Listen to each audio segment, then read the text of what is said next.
وَإِذَا مَرِضْتُ فَهُوَ يَشْفِينِ، اور جب میں بیمار پڑتا ہوں تو مجھے شفا بخشتا ہے۔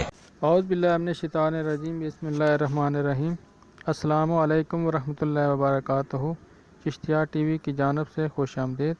دوستو، آج میں آپ کو ایک ایسا مجرب وظیفہ بتا رہا ہوں جس کے کرنے سے آپ کی کشتی غرق ہونے سے اور ڈوبنے سے بچ جائے گی۔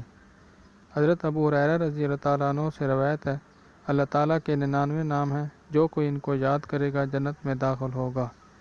دوستو، اگر ابھی تک آپ نے میرا یہ چینل سبسکرائب نہیں کیا تو پلیز سبسکرائب کر دیں اور بیل کا آئیکن بھی پریس کر دیں تاکہ ہر نئے آنے والے ویڈیو کا میسج آپ تک پہنچ سکے۔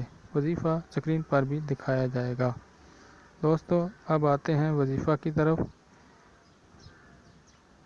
3 مرتبہ اول درود ابراہیمی پڑھیں، 11 مرتبہ یا حلیمو، اور پھر اس کے بعد آخر میں 3 مرتبہ درود ابراہیمی پڑھیں اور وہ پانی کشتی میں اس کو مل لیں دم کر کے۔ انشاءاللہ آپ کی کشتی غرق ہونے سے اور ڈوبنے سے بچ جائے گی۔ دوستو، اب اجازت چاہتا ہوں، انشاءاللہ نئے وظیفہ کے ساتھ حاضر ہوں گا۔ اللہ حافظ۔